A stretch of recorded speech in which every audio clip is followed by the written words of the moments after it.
Welcome to Conversations, a weekly audiocast featuring interviews with leading investment strategists and recognized financial professionals. Brought to you by the Market Technicians Association. This is Conversations, the official MTA podcast series, and today's guest is Dave Nicoski. Dave Nicoski, CMT, is Chief Technical Strategist at Vermilion Capital Management. Dave is responsible for driving the firm's technical research strategy and was previously a principal and senior technical analyst in the technical research department at a well-known investment bank and has more than 15 years technical research experience. At his previous employer, Mr. Nicoski's responsibilities included assisting in the production and marketing of the firm's technical research products.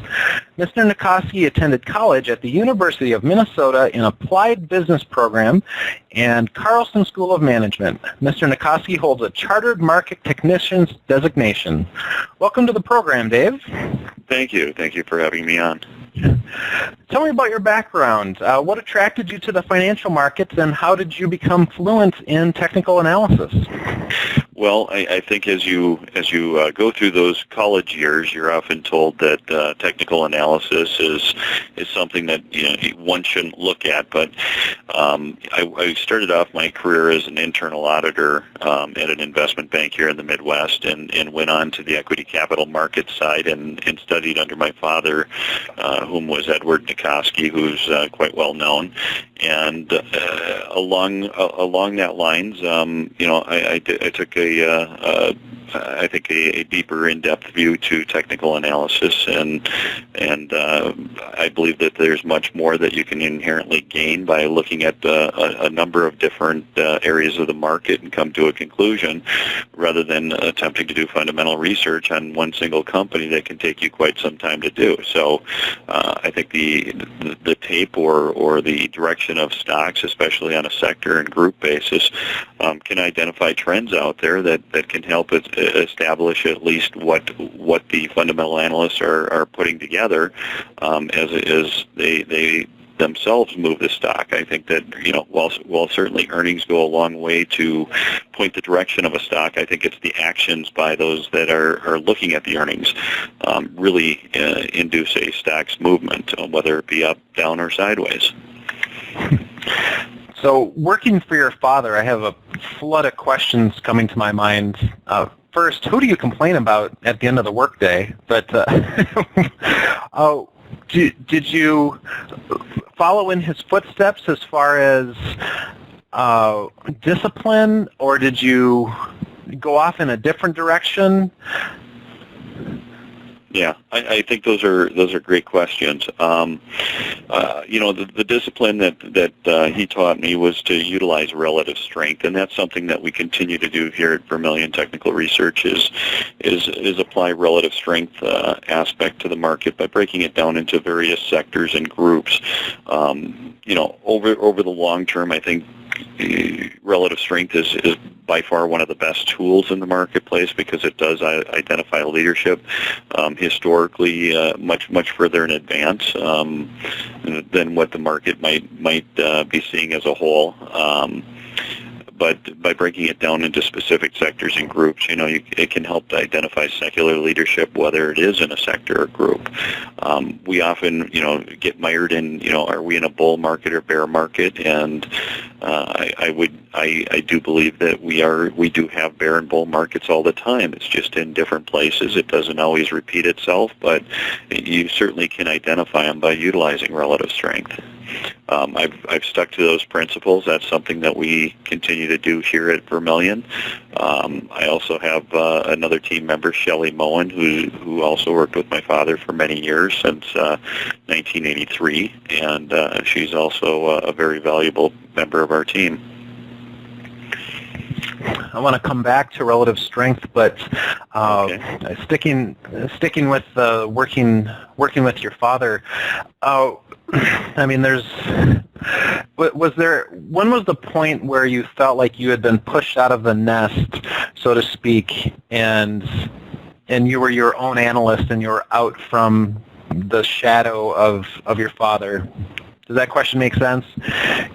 Yeah. I think that it took several years to gain confidence and an understanding of the market, especially the historical aspect, because you often can't identify the historical aspect of the market unless you've been around those that have lived it and actually have gone through the emotional aspect, whether it's the late 60s or early 70s or the inflationary period or the disinflationary 80s, the growth aspect of the 90s.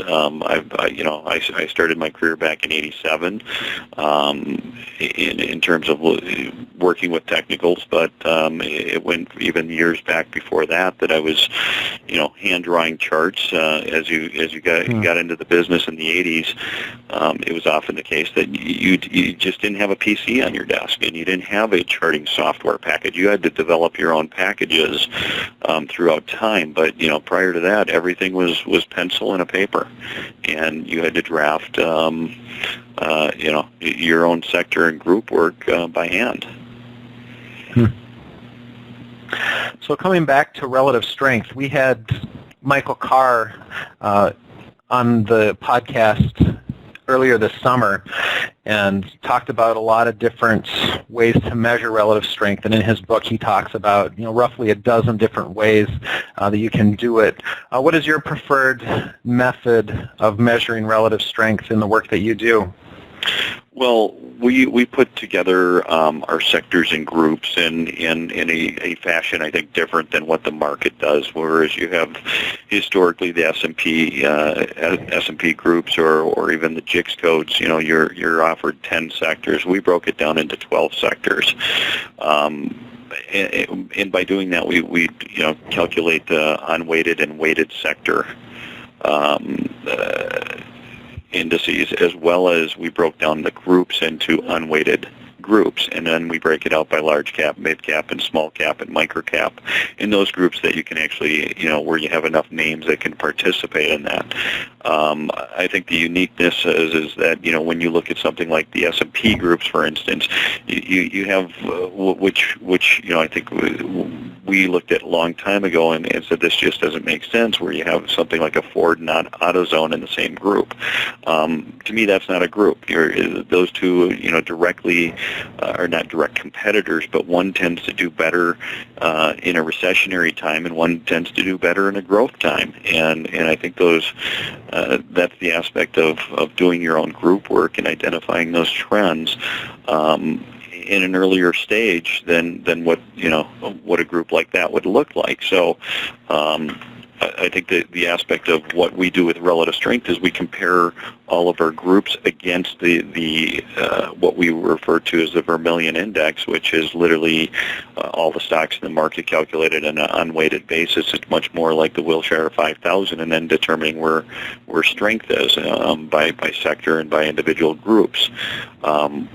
We break the market down in categories of 1 to 30 in terms of the relative strength. So your strongest groups out there, or strongest sector, would be defined by a 1, which would be the top 3.33% of the market, and the 30 would be broken down into the bottom 3.33%. So everything gets a relative strength ranking aspect to it, and we've done a lot of studies throughout time. One of the things that we did do here at Vermilion is we went back to 1969 and grabbed all the historical data on every single stock that has ever traded, be it bankrupt or bought out, and we put that into our historical group. So we don't have a survivorship bias to our group work, which I think is very important, especially when you're trying to reach conclusions that project forward. When you look back at history, human behavior has never changed. We're still mired in greed and fear throughout the markets, and I think by capturing that, I think that gives you a better definition of what a parabolic blow-off would look like in a sector or a group, as well as an individual stock. And if you can capture that from a historical aspect, I just don't see that there's much group work out on Wall Street where you have the historical perspective. Most of that information is no longer even available. Now, when you compare a weighted group to an unweighted group, what kind of insight are you getting from that? Well, I think when you enter, and historically when you enter bear markets, it's the former leadership that has a tendency to get extremely, extremely big, just because that's where everyone's hiding, and that they believe that you're hitting a paradigm shift. Take it, for instance, in March of 2000 when you had the technology blow off. It takes a long time for the market to recover because those large caps come down for many years. And I think when you look at measuring the market from an unweighted basis, what you have a tendency to do is find new companies with new ideas that have a tendency to move up or gain market share versus the large caps at a much faster pace. But by looking at an unweighted index and breaking it down by large cap, mid cap, small cap, micro cap, you get a better conclusion as to what is going to be future leadership. And I think that as we get mired into, or myopic in our approach to the market by taking it always from a top-down standpoint, we often lose sight of the forest through the trees. And a perfect example of that would be when you look at the 74 lows to 1983. The S&P was up about 157%. The New York Stock Exchange was up 180%, but the NASDAQ was up 423% at a time when most people would decisively say that we were in a secular bear market during that time. The NASDAQ's run was certainly not indicative of a bear market, but was really a run by small caps from 74 to 83, and those are the companies that could grow much faster, even in an inflationary environment. And I think that, again, some of those aspects are true today in what we see in the market. Mm-hmm. So, and just a follow-up question, so the unweighted group not only allows you to identify leaders, but do so much faster than the weighted sectors? Absolutely. Okay. Absolutely. And you already alluded to it, but is your approach to the markets top-down or bottom-up? We do both, and there's different periods of time that one works better than another. If you take, for instance, the last several years here and the last several years after post-1974, one of the things that we pointed out in June of 2009 was that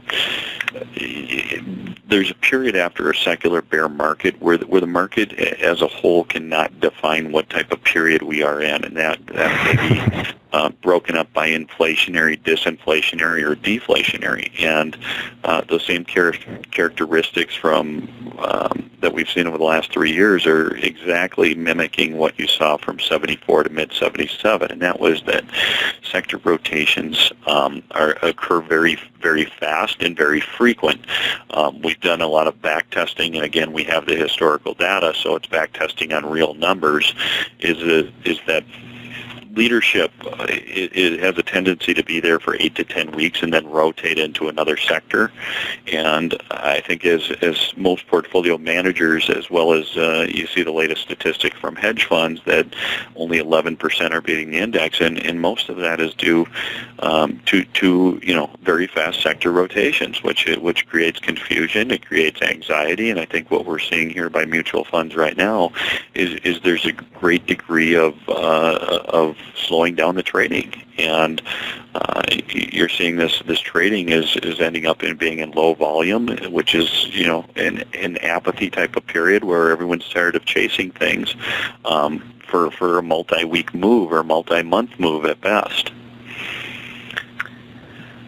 Now, I have an institutional background, and so do you. Is an 8 to 10 week sector rotation feasible for an institutional investor?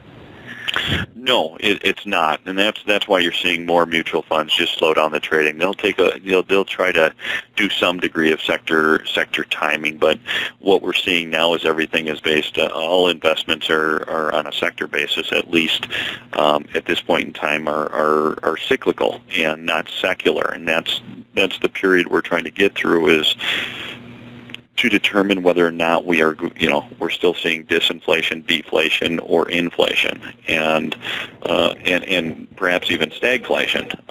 Those are the things that have not really defined what type of market we are in.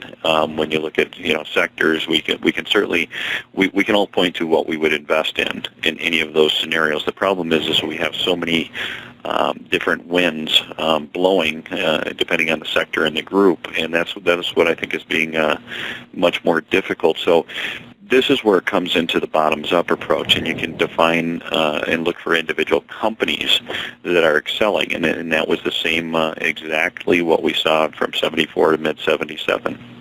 It was a company-led advance rather than a market-led advance or from a top-down approach.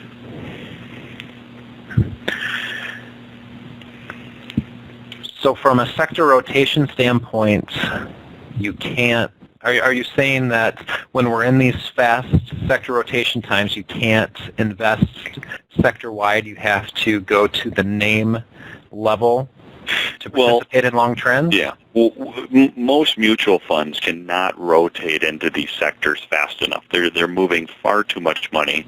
The liquidity of the market has come down dramatically over the last several years. So what you're seeing is mutual fund managers will take advantage of some degree of sector rotation, but not from a historic standpoint, not like anything like they used to. So if you went back 3-4 years, you would see a lot more participation in the sector moves. The thing is we have been, at least our behavior pattern is such that over the last 3 years, we all know that these sector rotations are going to be very short-lived. Mm-hmm. So therefore, most of your mutual fund managers and big fund managers will not participate anywhere to near the degree of which they used to prior to the secular bear market that we saw. So okay. To answer your question decisively, no. You will see a lot less active participation. Much of the sector rotations from here forward will be most likely defined by short covering. Okay. Give me your top-down market view right now. Well, top down we're stuck in a trading range, and I think that's a good thing considering everything that we are looking forward at, whether it's the fiscal cliff, whether it's the election, whether it's Europe. It's quite amazing that I've always coined the term that the failure of a bearish pattern is extremely bullish, and mm-hmm. I see some aspects of that we're sitting, depending on how wide your marker is drawing on a chart, we're sitting in the confines of that marker right now, and I'm feeling a little more optimistic from the standpoint that we're seeing the defensive sectors have given it up. We've written about it for several times over the last several weeks, that those sectors where many were heading into to hide are starting to roll over, at least on a relative strength basis. I believe that bear markets are often the case that what you would see is you'd see negative chart patterns in the defensive sectors on an absolute basis, but relative strength would be hitting new highs. Right now we have at least near-term negative chart patterns, and relative strength is rolling over, but you are seeing relative strength pick up in a number of the other sectors, which I think is positive. There's also some negatives to it, and that is that the transports are really not confirming the move. Your small caps have been bludgeoned pretty hard, and while they're stabilizing here, it's not decisive enough to say that they're going to turn up and move north from here. But I think we are in a fairly stable market. You are, again, those rotations are taking place that you're seeing energy and materials and manufacturing are seeing decisive, what I would characterize as relative strength reversals to the upside. So therefore, there'll be less weight on the market to push it down. Again, I would contrive that as to be positive. The financials are holding up quite well considering the backdrop of what we're heading into. So I guess I would characterize that I'm a little more optimistic to define what secular leadership is right now. I would love to see it, outside of the commodity area. to have a great economy. I think as oil goes up, that's certainly not good for the consumer. Consumer is 70% of the economy. It's also interesting to note the consumer cyclical is not coming unhinged. There's a number of individual names in there, and that's how I would look at it. I wouldn't make it a sector call. I would make it more of an individual bottoms-up type of call. I see a number in there that continue to look good. The last couple of days, we've seen at least some positive inflections in gold. I think many technicians, including ourselves, have been, in the camp of underweight gold. When you look at a long-term chart, it could be the potential developing flag pattern on a long-term chart, and in the fill, if that is a flag pattern, we should see much higher prices for it. I think we really need to break out of the 1675 range to put us into that camp, that it is a flag pattern. But right now, on the short-term basis, you have an ascending triangle, which is again quite bullish, and I think you're seeing the fallout of many of those that have to reverse their positions that may be short gold are being forced to cover now, and that in itself may actually push it much higher from where it is, because many are reluctant to perhaps even cover at this point. Okay. Well, we are out of time. Okay. Is there anything you'd like to add before we go? Well, I think I would continue to focus on the market from a bottoms-up perspective. Europe is a wild card, and it's certainly going to be very difficult. I think in the long term, the economies around the world, especially the industrialized economies, are very debt-ridden. I think that's of a great concern. I think that, when you look at Europe, there's probably only one way out of it, and that's to probably print money and make it worth a lot less in order to meet the obligations that have been, or entitlements that have been sent out to the citizens. And I think that that's likely the scenario that plays out here in the U.S. over time. The question is when does it take place? And until you can answer that question, can you really decisively know exactly where to be in the market?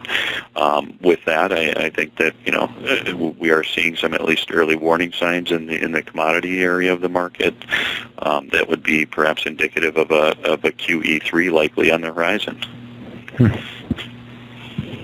Okay, Dave, thanks for your time. Thank you. I appreciate it.